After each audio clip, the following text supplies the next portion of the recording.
comprendre mamto lo bawa, mais aux ongi na problème. C'est ça qui se passe dans nos églises. Mutu penza ya o comme tout passe, a obela. Ake mona pasteur a sambeleli sili et abimi na porte. Mama bonne, mutu passe moi était na outu pas pasteur a sambeleli. C'est finalement ça ayebine le wa ko sala té. C'est ça.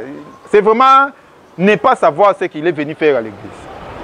Tu peux pas venir ba sambeleli au bimi na malobano obeta masolo maladi wa.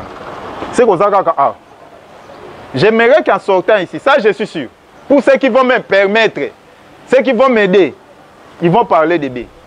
Ça je vous garantis.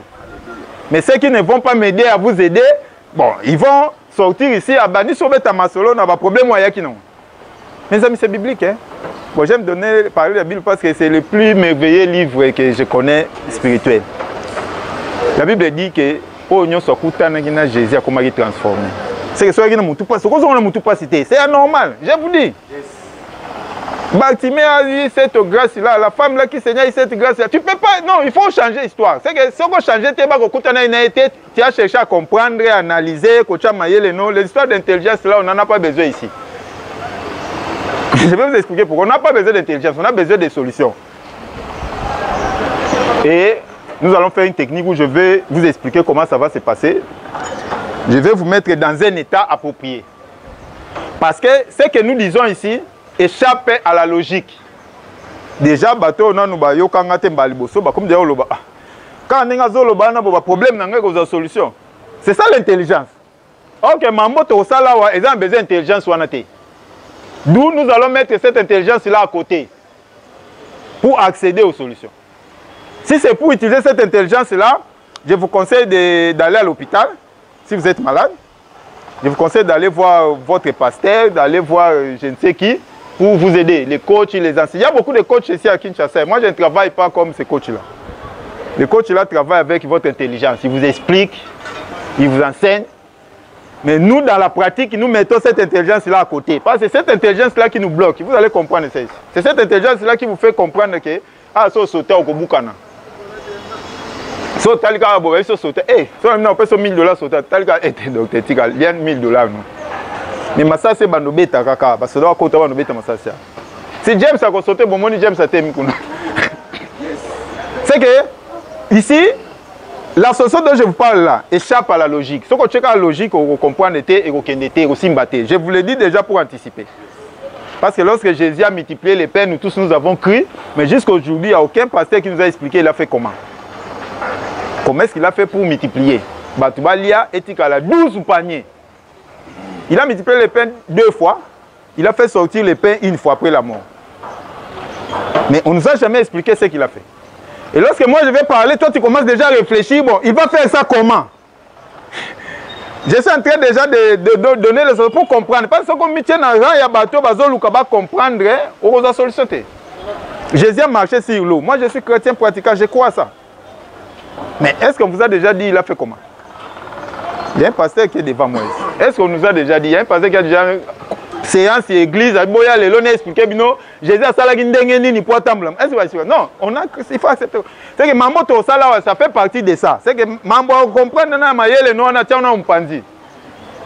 Tu es qui ingénieur comme notre ami un peu na kati.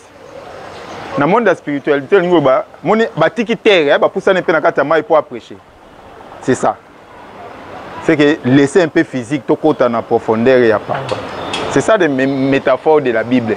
Bon, on n'est pas à l'église, hein? On rentre dans le coaching. C'est que nous allons parler, nous allons nous mettre dans un état approprié que je vais vous expliquer. Et puis, lorsqu'on sera dans cet état-là, c'est maintenant à ce moment-là qu'on peut travailler. Un état pour travailler, il faut aussi travailler un éming. Sur les années James n'a pas travaillé dans le temps sur la boîte, je peux l'aider.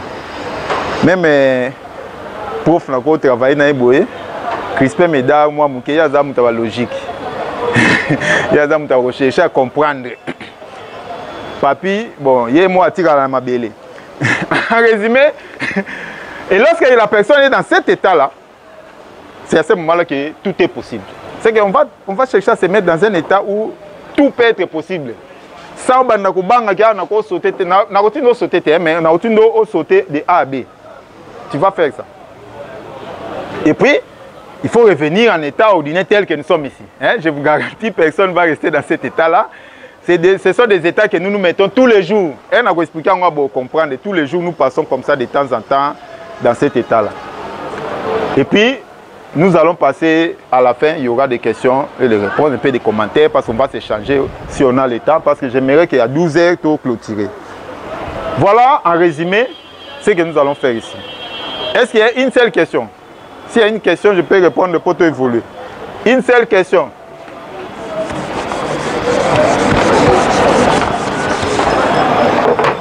Qui a une question? Crispin Médard n'a pas de question. Très bien, félicitations, hein? Félicitations Crispin. Bon, mes amis, je vais résumer qui vous êtes. C'est des choses que vous connaissez, que j'aime beaucoup, mais sous d'autres questions, on n'en parle plus, mais nous au Congo, on doit apprendre ça parce que c'est vraiment la base. Tel que vous êtes là, vous êtes un être avec 3 parties. Une partie physique qu'on appelle le corps, une partie énergétique qu'on appelle l'âme et une partie conductrice qu'on appelle esprit. Voiture, carburant, conducteur. C'est ce que vous représentez. Âme vient de anima. Si vous existez ici comme un être, c'est grâce à l'âme. C'est l'âme qui vivifie. Âme vient de anima. C'est l'âme qui nous donne cette animation pour comment fonctionner. Pour Zamutu. C'est très facilement expliqué dans la Bible. Hein? Dieu a pris la terre et lorsqu'il a soufflé, c'est devenu un être. C'est le souffle de vie. Cette énergie-là qui a vivifié l'homme, qui fait fonctionner nos cellules, nos organes. C'est ça l'âme. Si ça sort de vous là, tu continues à mort. Tu sommes bakatafalque, après tu continues à cimetière. Le corps, hein, le corps du docteur Julius sera exposé à tel endroit. Si c'est Julius. Mais ce qui a mes bimi et comme corps. C'est vraiment très simple. J'aime beaucoup comprendre ça comme ça. Mais les 2 parties fonctionnelles, ça c'est la partie métaphysique d'un être. Ça c'est la partie physique, ça c'est matériel qu'on peut voir. C'est ce qui vous représente ici. Ce docteur Chris Azalia, c'est au monnaie grâce à corps. C'est la partie matérielle du docteur Chris. Mais ça c'est pas docteur Chris, ça c'est une partie de docteur Chris manifestée. Docteur Chris a un 4 comme énergie, comme âme et comme esprit.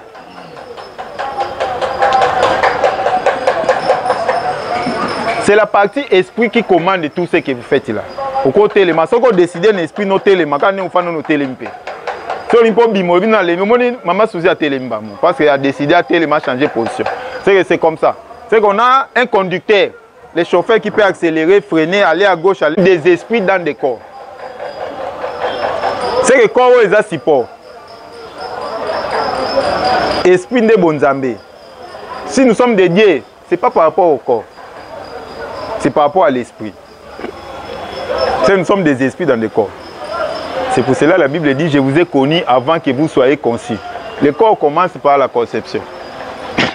C'est que tel que nous sommes ici, nous n'avons pas commencé par la conception.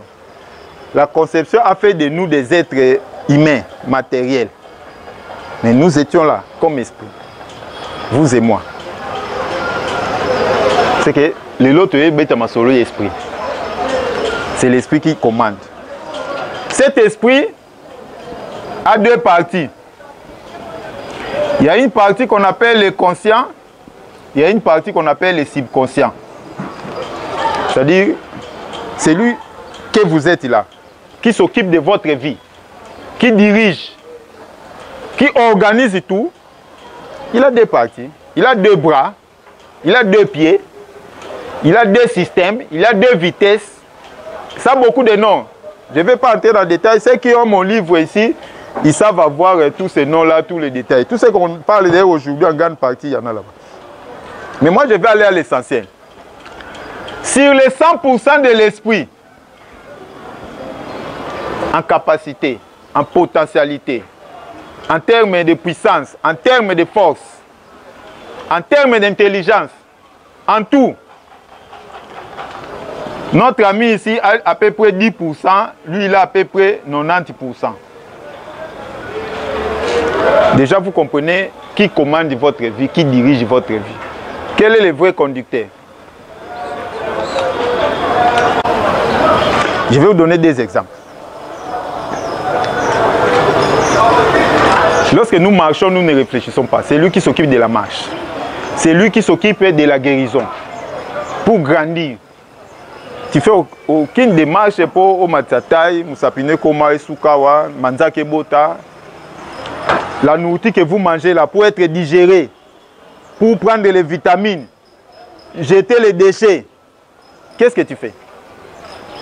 Tout ce que vous avez fait avec votre intelligence, c'est prendre de la nourriture, mettre dans la bouche et mâcher. Puis avaler. Ça s'arrête là. La démarche au Tikali Simaona, qui s'occupe de ça? C'est lui. Soukino Bota, c'est lui. Lorsque vous dormez, tout ce qui se passe, d'ailleurs, en grande partie, ça se passe lorsque nous dormons. Justement, lorsque nous dormons, lui, il dort. Mais lui ne dort pas. C'est à ce moment-là que le subconscient fait tout. Les rêves et tout, travailler, améliorer les choses, arranger la cicatrisation. Pour tailler zoki kaka. Mon gars makile yé. Et ça li bakayo. Est-ce que yom to sel son kayo? En fait, c'est le subconscient qui s'occupe de ça. Si c'est ça les cicatrices, on a poté là. Il n'y a aucun médecin qui peut faire ça. Il n'y a que vous qui savez faire ça. Mais oui, vous êtes capable de cicatriser pota. C'est l'hôpital qui cicatrise les plaies. Non, c'est archi faux. Je suis médecin, je vous l'ai dit. Il n'y a aucun médecin qui est capable de cicatriser une plaie. C'est vous qui le faites. Lui, il réunit les conditions, il favorise ça. Mais ce qui y a ça, il y a un côté, plaie, on est qu'on cicatriser. C'est ça son travail. Fabrication de spermatozoïdes, qui s'occupe de ça? Comme des marches pour... Hein, madame? Ovulation. Et ça, la chaque mois. Qui s'occupe de ça? Namayel et Nayo Osani. Hein, papa, spermatozoïde. C'est lui. C'est un mécanisme qui s'occupe. C'est que le fonctionnement, ça fonctionne, ils ont pompé, maquillé, ils ont cabolé, toi tu es là en train de rire, de prendre de la bière, de faire tout ce que tu fais. Mais il y a un organe qui est géré 24 heures sur 24 heures. Qui s'occupe de ça? C'est lui. Maintenant, je vais dire quelque chose d'important. Ta mémoire. Les informations. Oh, nous sommes en famille. Oh, vous êtes dans la classe. Mayelo, ingénieur, géomètre. Qui gère ça? Les gens qui sont basés dans le dépôt, qui classe ça? Il y a un moment donné, c'est au boss, non, il est sauté. Oui, parce que, on a, Luka. Mais il y a évité parce que, l'information, on a gardé. Le dépôt, c'est lui. Il sait remettre ça dans le conscient pour appeler ça et de comment expliquer l'histoire. Il a beaucoup de fonctions. Son amendement fonction, en tout cas, tout aussi ça, journal et rien que ça. C'est tout un cours d'ailleurs. Basofolo Bazar, c'est tout un cours. Mais dans l'Ibo retenir 10%, 90%. Maintenant, c'est aussi très simple. Le conscient, c'est comme si c'est lui qui gère la partie physique. Et le subconscient, lui, gère la partie métaphysique. Ça veut dire que ça n'y a pas fonction. Parce que c'est important. Nous avons un rôle. Nous avons ça, ressembler à la différence rapidement pour que nous état mususu. Lui, en français facile, c'est l'intelligence. Le raisonnement. Raisonnement vient de raison. C'est que Mambo réfléchit, c'est rationnel, c'est logique. 1 plus 1 égale 2. Des membres conscients. Mais c'est comme 1 plus 1 égale 1. Ah, oh, c'est pas logique. Hein? Des membres côté. Lorsque c'est pas logique, illogique, irrationnel, ça c'est le subconscient. Aussi, il y a 18 ans, et hein? Ça fait un fonctionnement côté. multiplier les pains. 5 poissons sont à 3 pains. 5000 hommes, sans compter les femmes et les enfants. C'est ce qu'on arrondi aux agents de 15 à 20 000 personnes. Balier et 12 paniers. Pour comprendre la foi et la Sinine. Comme on attend la Bible, autant le livre de géographie et histoire. Alors, moi, dans Genèse, qui est dans Capernaum, on comprend notre histoire, les géographies. Non? Comme ça, on nous raisonner que 5 pains, 3 poissons. 15 000 personnes baliées et 12 paniers. Pas une fois, ça, deux fois. La prochaine fois, il y a 7 paniers. Et puis, ça, après résurrection, RAC quoi qui? Abîmer la pierre. Pour Pierre, il la pêche. À mon avis, petit, on a limité à cause de bon, on a la famille, on a pêché. A motivé moi deux petits naïfs habiter. En attendant, Mambaloba qui a tous on a nous pêche. Bazon est là pêche. Yes, abîmé là-bas. Habille mes enfants, j'ai faim. Matou Molia, on a déjà 8 ans. Ben c'est toi, on est l'autre côté. Si on va filer à droite. Nalingali solo, parce que on libosser ça, on aller en profondeur. Mais là, c'est quoi qui est, c'est bon, on va à droite. On est à coup mais ce qui est important, pourquoi nous tel solo? Eh babimi c'est ce qu'on bambis, eh babimi.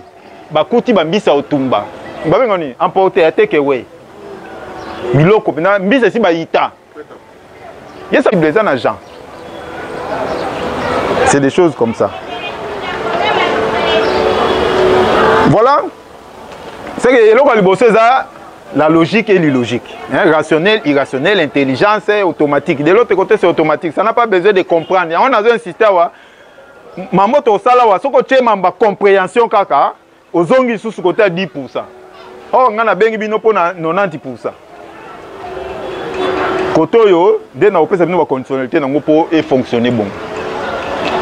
À part ça, il y a une notion très capitale. Il y a espace. Il y a temps. Parce que l'autre aussi, il a temps. L'espace presque. Le conscient. Comme il est lié à la physique, il obéit au principe physique. Il y a espace et temps.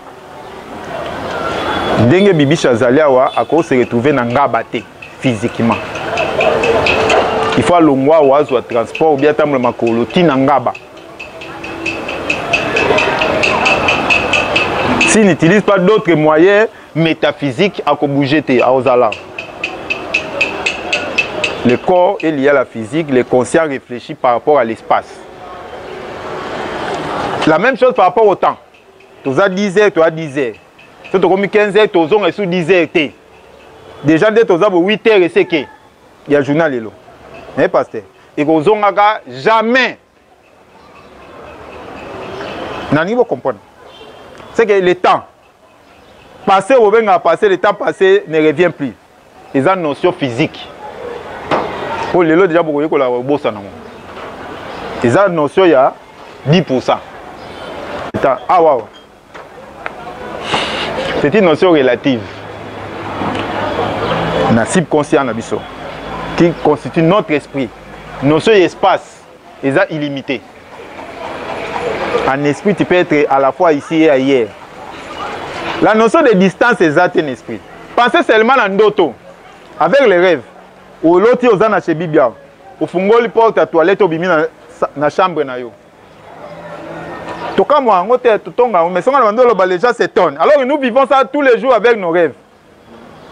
Justement, c'est parce que l'esprit n'utilise pas la notion d'espace utilisant la physique. C'est que tu peux être ici et te retrouver au Japon. Tu peux même te retrouver là où tu n'as jamais été. Ça n'a rien à voir pour les places, ça va souvenir place où tu n'as été. Tu peux même te retrouver ici au Komate. Et tu peux te retrouver en dehors de ce globe ici qu'on nous a enseigné à l'école. Globe terrestre, tu peux te retrouver ailleurs. Parce qu'ailleurs aussi existe. Il y a beaucoup de preuves. Hein. Je ne vais pas vous donner des preuves bibliques. Il y a Bible des ébélés. Notion du temps, la même chose.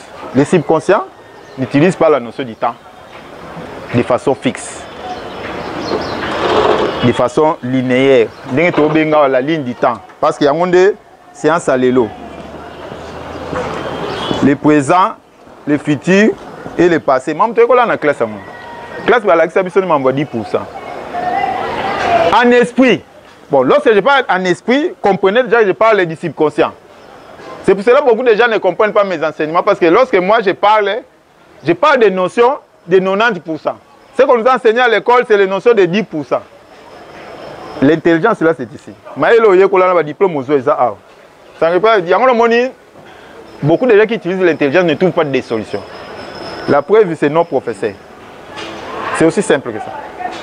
Le Congo, ici, c'est pour l'intelligence, mais le Congo, c'est matin ici de développer tout le monde dans un pays sous-développé, en voie de sous-développement.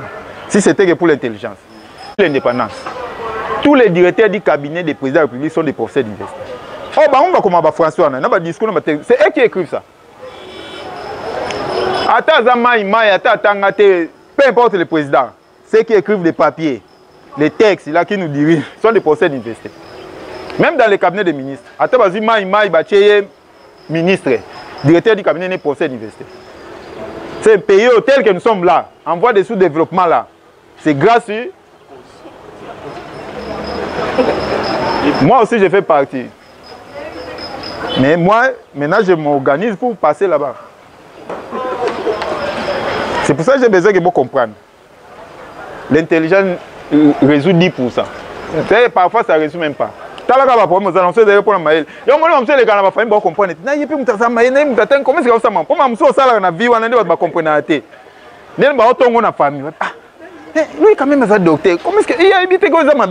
vous c'est parce que la vie là, ce n'est pas l'intelligence.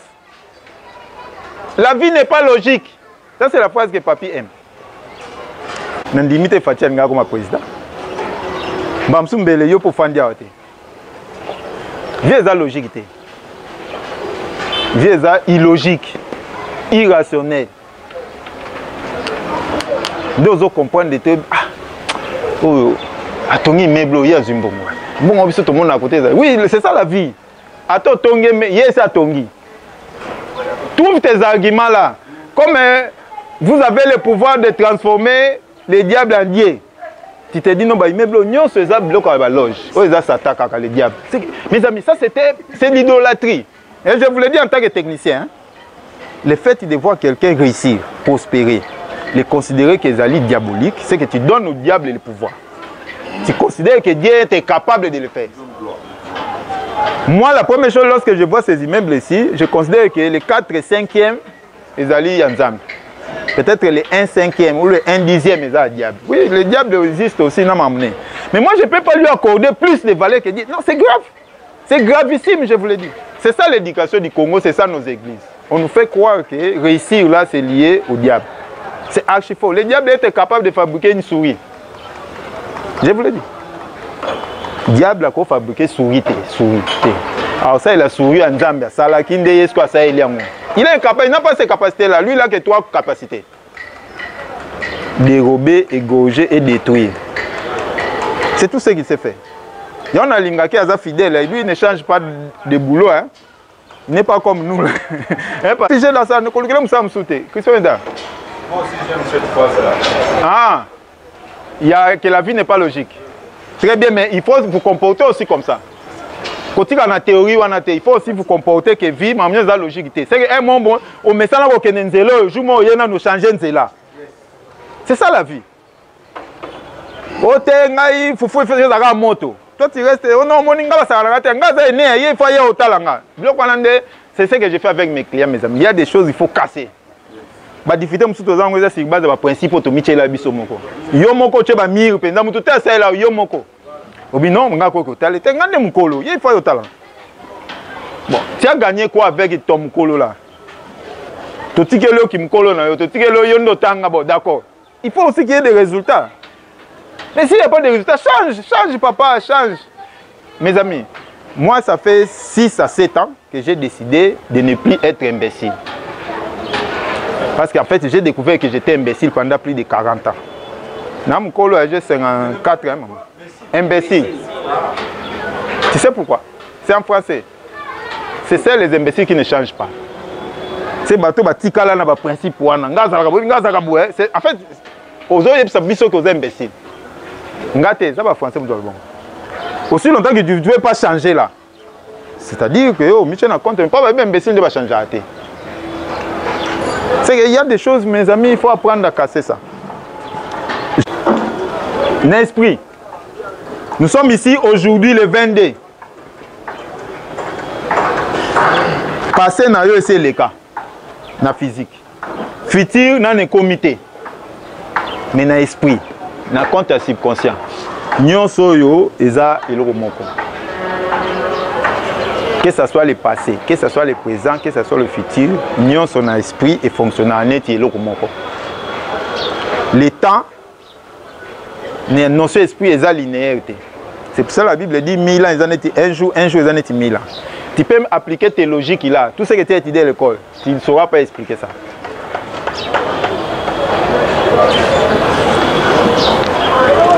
Notre passé, il y a les négatifs, il y a les positifs. Dans notre passé, il y a des bonnes choses, il y a des mauvaises choses.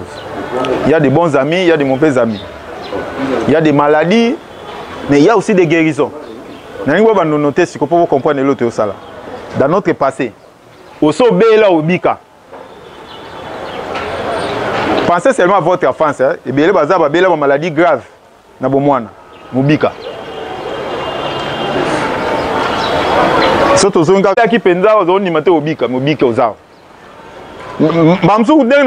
comment se souvenir que na bela ki maladie telle ba opéranga na bika. Osobosa na kutu. Na ngibo kangango. C'est très important parce que c'est là où on va travailler. C'est-à-dire dans votre passé là. Vous avez échoué, mais vous avez aussi réussi. Parce que la plupart de vos diplômes d'état. Tu as déjà réussi une fois dans le passé. Et pas pour ça, une fois dans la classe, non? Ah, voilà. C'est que dans le passé, il y a les échecs, il y a aussi les réussites. D'accord? Il y a des maladies, il y a des guérisons. Il y a des projets, il y a des réussites des projets. Quand on a déjà des projets, autant il peut en souka poser. Ça, c'est un projet, il y a combien? 5 000 $, 10 000. Ça, là, on peut mariage et Simba. Or, les lots, on a un projet, il y a 1 000 $. Dès qu'on a belle attention, dès que ça le passe. Nous devons comprendre que dans la vie, on a un projet, il y a 5 000 et Simba. C'est que un projet pour échouer, c'est ça votre vie. Mais c'est là où maintenant l'importance est l'esprit. Dans la physique, le passé est passé.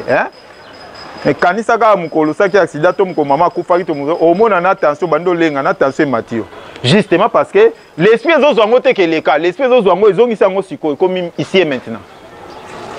Il y a un esprit fonctionnant au présent.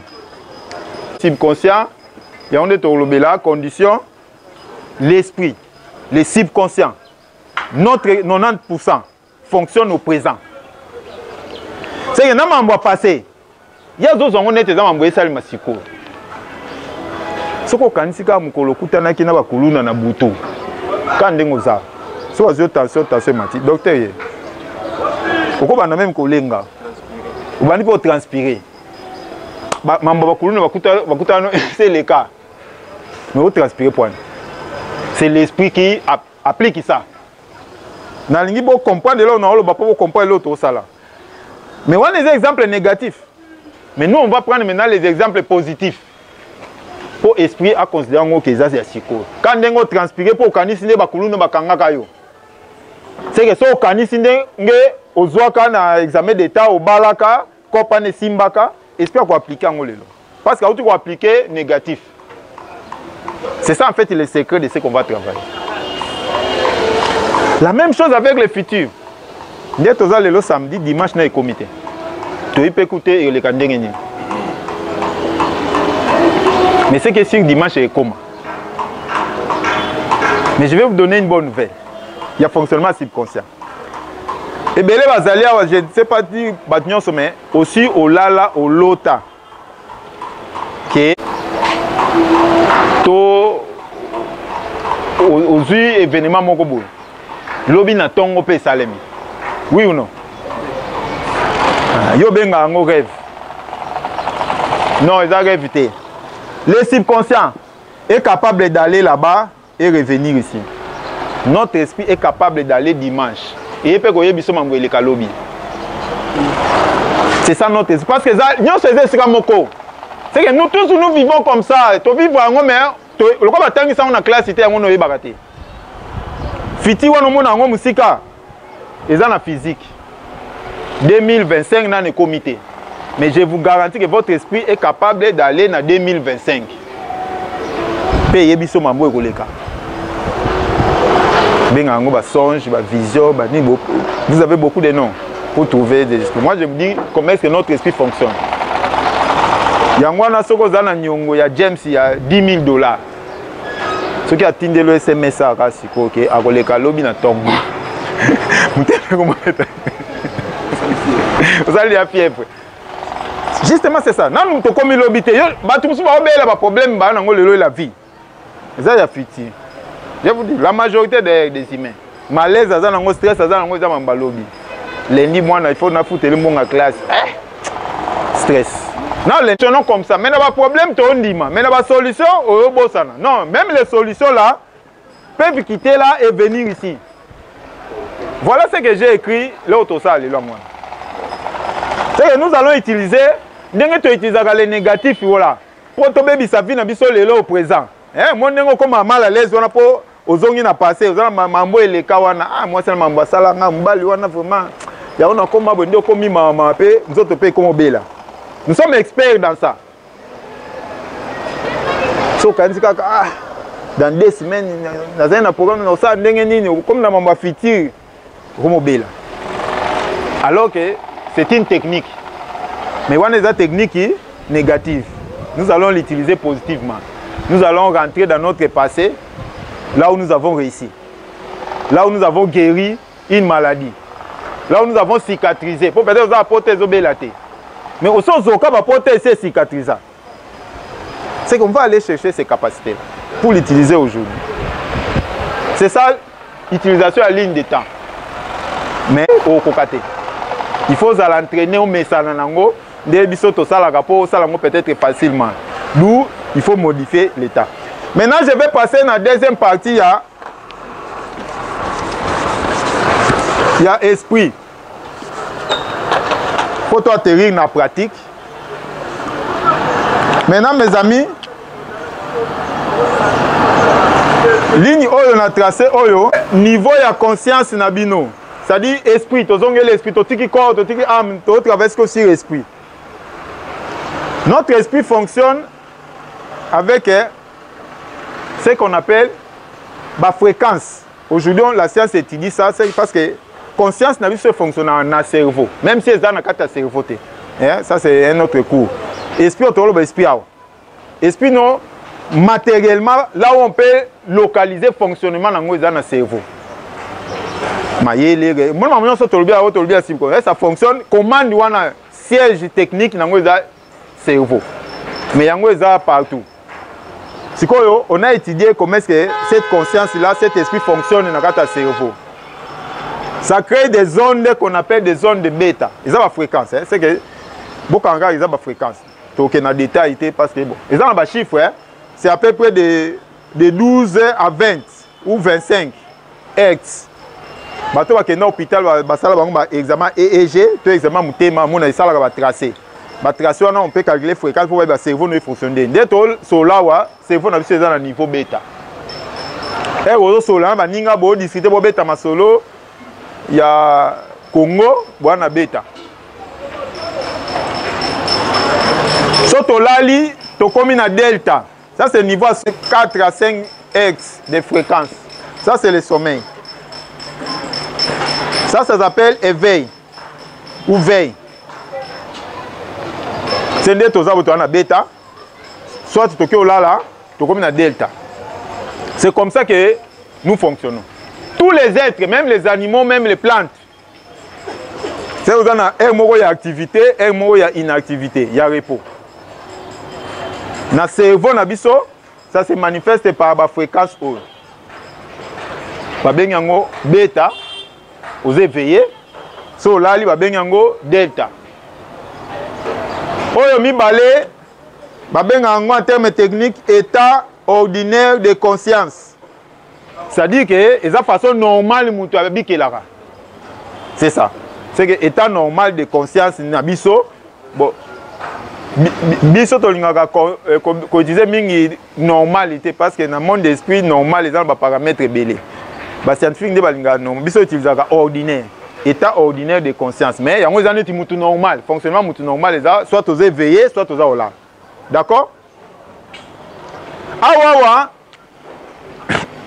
le conscient c'est là où il fonctionne à merveille 1 plus 1 à le répondre au D ah toza tu as commune à Kinshasa ou à venir n'a pas ces explications comment on a ni à répondre otanga nini nga na tanga boy vous avez bana combien à répondre D A awa subconscient pe ça a fonctionné. Je vais mettre deux choses à la fois. Hein. A fonctionné presque à 10% de façon active. Mais en réalité, a fonctionné à 100%. Mais Azali Sima conscient. C'est pendant l'éveil boyé. Le subconscient est là. Mais Azaneti derrière. Atikeli conscient à Salamsal.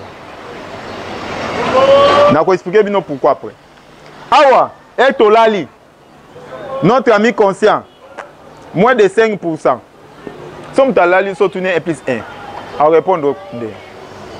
Eh papa, so lali pongi. Ba tourner 1 plus 1. Ba tourner combo nona. O ya venini. Moi ne c'est que maman yo so za répondre wana maman so za lo ba. Na pongi ça. Ça j'étais c'est que combien prise. Oyo eza état de relaxation légère. Oyo eza état de relaxation profonde. Na léger, conscient, azo sala nanu. Dans un état de relaxation légère, sur le bina mutazo yoka. Alors pour répondre. Na répondre nenge mon frère avait dit, sinon comment on a comment on a Gilbert. Pour yoki quand même, il peut encore répondre 1 plus 1. Mais azane tazo nimba. Ça va? C'est une relaxation légère, le conscient est là. Mais une relaxation profonde, conscient zaté. Totalement subconscient. Des secrets, il y a un peu ça.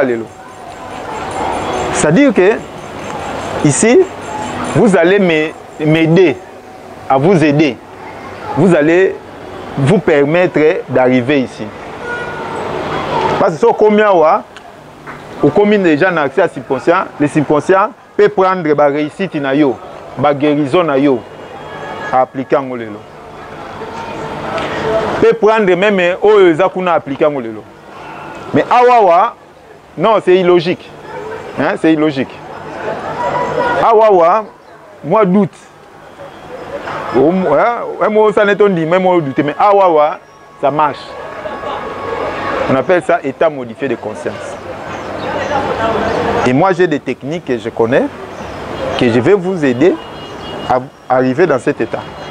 Et lorsque vous serez dans cet état, avant de commencer la technique, vous pouvez avoir papier, nous avons déjà un problème dans la solution. Comme ça, je vais vous guider comment quitter A pour aller à B. Grâce au subconscient, il va le faire. Nous aurons des signes. Vous aurez aussi des preuves. Je vais laisser des consignes pour que Yomoro se rende compte dans même après. Voilà pourquoi je vous explique ça.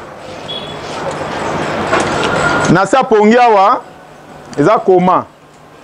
Ça, c'est une autre histoire. Problème, ça va, docteur.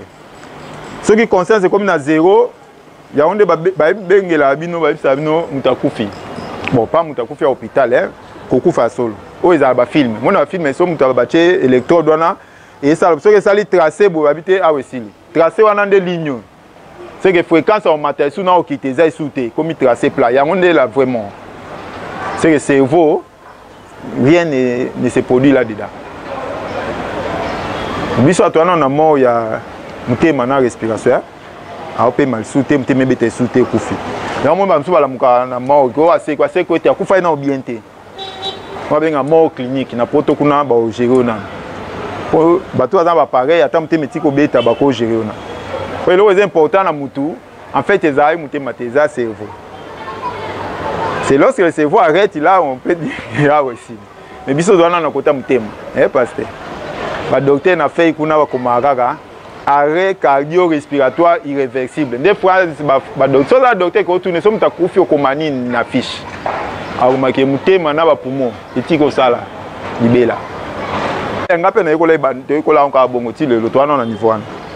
Voilà. Ce que je voulais vous expliquer. La ligne du temps, nous allons ramener le positif. J'insiste. Moi, je vais vous guider pour ne pas aller prendre les négatifs. Ça arrive, hein? Si vous avez passé, non, au cours de là. Hein? On peut mawa, on peut agiter parce qu'on s'est retrouvé dans la prison. Pour la prison, dans l'hôpital, dans l'accident, salaka. Non, on ne va pas rentrer pour aller chercher nos négatifs. Non, on va aller chercher nos solutions. D'accord? Ils sont bien en ils ont visite guidée. C'est pour cela que j'ai besoin que vous aidiez. Parce que moi, je dois vous guider. Je dois vous guider. Je dois vous solution. Non, tu n'as pas de la sophologie. Si on a tindio côté yo moko bo kota na porte moko boye ya côté ba problème. Moni, ils ont tout là au tout là au remuer plein. C'est pas intéressant, on n'est pas venu pour ça. C'est qu'on va aller là-bas pour aller chercher des solutions nos réussites pour les ramener ici. Et puis on va se projeter dans l'avenir pour ramener aussi ce qu'on a gagné là-bas les réussites ici. C'est ça l'utilisation de la ligne du temps. Condition ici dans le bas qui la volonté. Si vous voulez. Si vous ne voulez pas, bon, ça ne va pas.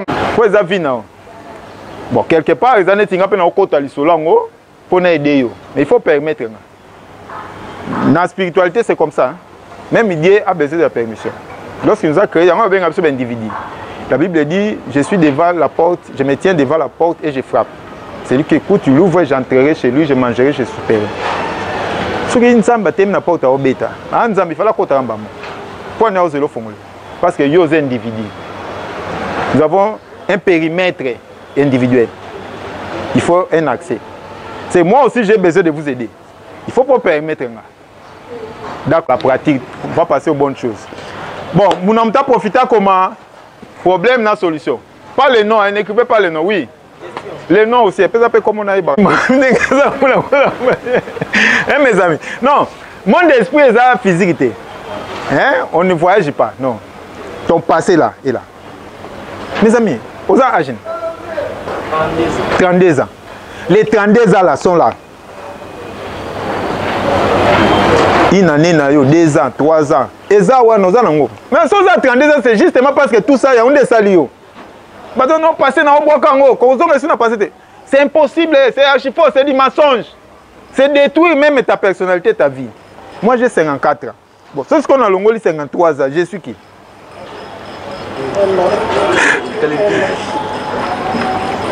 Première année primaire, on a fait les limoués. Vous comprenez? C'est une logique, une science, une maïele. On est dans le domaine, c'est inutile. Je vous dis, le passé ne passe pas. Retenez ça aujourd'hui, le passé. Ce qui passe, passe. Mais je suis tout ticket. Non, je suis Bible, je suis tout ticket. Pour exemple, c'est le cas. Non. C'est pour cela qu'il a dit que je suis là aujourd'hui, demain, éternellement. Il est toujours là. Toi aussi, tu étais là. Tu seras là. L'esprit ne meurt pas. Je vais vous dire une bonne nouvelle. C'est le corps ici, qui est physique, qui est matériel.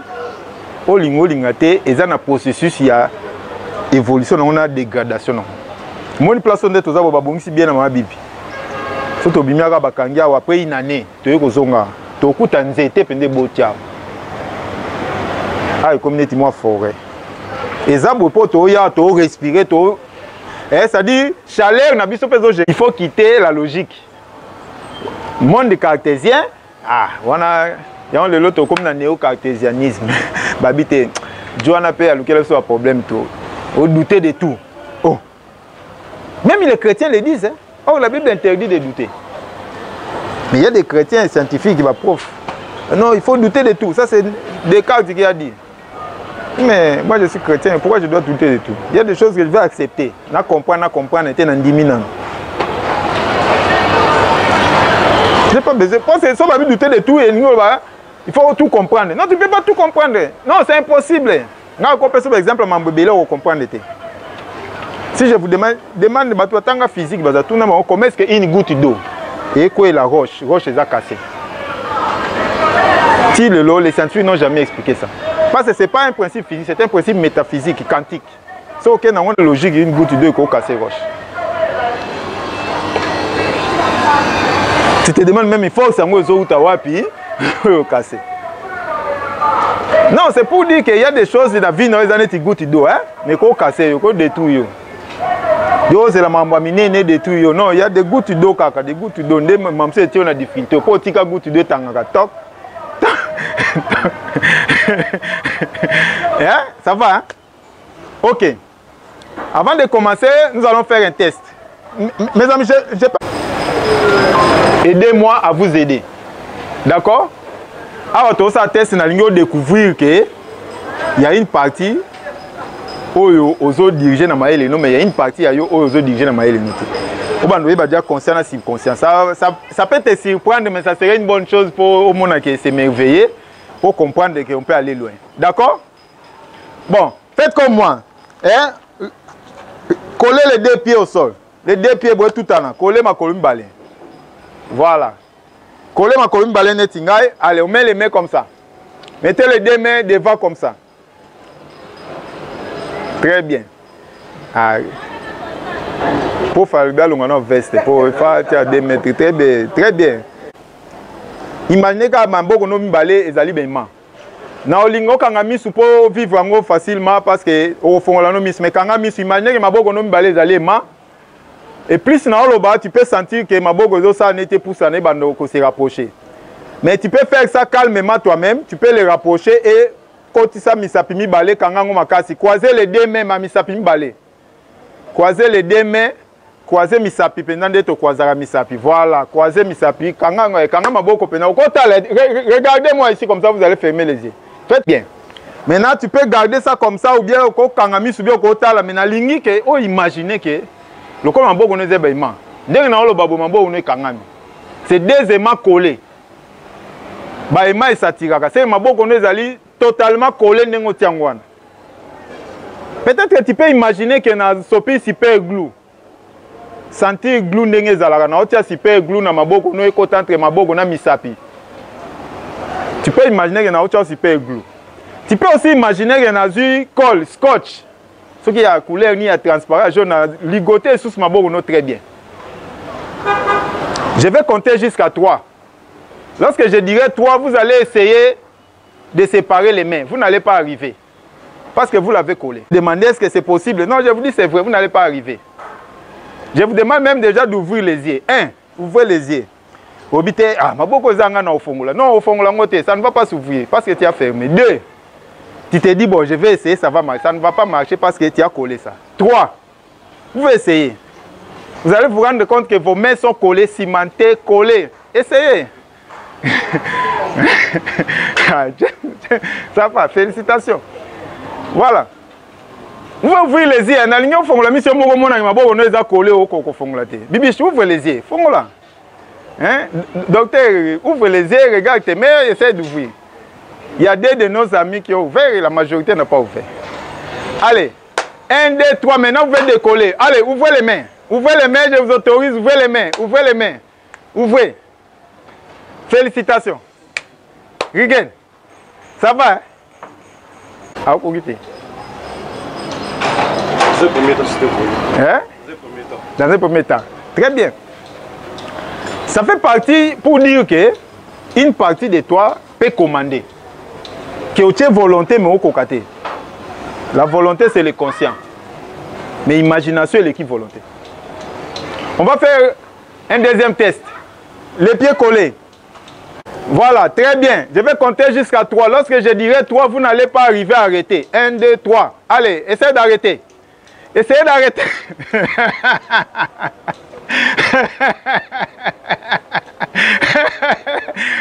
Allez, maintenant vous pouvez arrêter, arrêtez. Hein? Vous avez vu comment est-ce que vous commandez vos mains? Par simple suggestion. Je vous ai suggéré de bouger les mains. Vous l'avez fait, mais à un moment donné, pourquoi? C'est parce que vous plongez déjà dans l'imagination. Ça, c'est une information aussi capitale. Notre cerveau n'aime pas les contre-ordres. Nous, quand on a vu,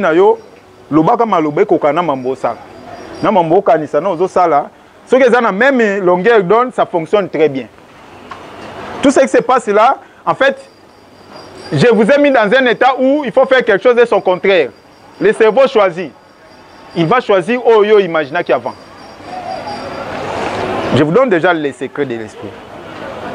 C'était aussi simple parce que coach Maboko tiki. Mais vous avez vu que vous n'arrivez pas, vous ne parvenez pas. Et je vais terminer par vous donner ces secrets. Vous pouvez vous asseoir. Vous pouvez vous asseoir. Mais vous avez un esprit fort. Vous avez un subconscient qui est là, qui peut continuer à travailler, même ceux qui ont obéi. Vous comprenez? En fait, ceux qui continuaient là à obéir, c'était le subconscient qui a décidé. C'est le subconscient qui a collé vos mains et que maintenant, on a conscient, volonté, on habite mon fongo là. Non, les consciences sont faibles. Moi, je suis long, subconscient jamais. C'est pour cela que je suis beaucoup fait. Et lorsque j'ai dit de faire ça, j'ai demandé à votre subconscient de le faire. Et c'était facile parce qu'on a imaginé que c'était quelque chose de simple, il faut faire. Mais on a pensé hors de contraire. Qu'est-ce qui s'est passé? Quelques personnes, 2 ou 3 peut-être, mais la majorité, vous avez continué à faire bibiche derrière. C'est pour dire que c'est comme ça que nous fonctionnons. Mais là-dedans, dans ce que j'ai dit, mes amis, il y avait un secret. Chaque fois que vous savez que vous arrivez à arrêter le mouvement, c'est parce que je vous ai suggéré d'essayer. Vidéo basée enregistrée, je vais vous le partager. Vous allez réécouter ce que nous avons fait dans cet exercice. Je vous ai demandé d'essayer d'écarter les mains. Je vous ai demandé d'essayer d'arrêter ces mouvements. Subconscient a émis verbe essayer. On a français na biso ya conscient. Vous allez dans le monde de l'esprit, dans le monde de la foi, pour réaliser quelque chose, il ne faut pas essayer. En fait, lorsque je vous donne des directives, pour coller les mains, j'ai utilisé le verbe d'action. J'ai dit coller, faites ça, faites ça. Mais maintenant, pour écarter les mains, j'ai utilisé essayer. J'ai dit essayez d'écarter les mains. C'est pour ça que ça n'a pas marché. C'est-à-dire non seulement les subconscients collent, mais comme essayer, bon. C'est pas question d'essayer. Mes amis, c'est un conseil. Si tu veux transcender, ou comment réaliser ma mozo sale, il faut faire. Je vais faire. Je fais. Je ferai. Je vais faire. Non, je vais essayer. Je vais voir. Bon, je vais d'abord essayer. Tu vas essayer. Dans l'esprit, autique. Subconscient, vous avez lu ça dans beaucoup de livres, mais là, au moins, vous avez compris que nous, on utilise même dans la pratique. C'est tout à l'heure, là, je vous disais, non, essayez d'écarter les mains. Et je savais que vous n'allez pas vous essayez. Non, il ne faut pas essayer. D'accord? Voilà. Maintenant que nous avons fini, nous allons passer à notre exercice. Est-ce qu'il y a des questions?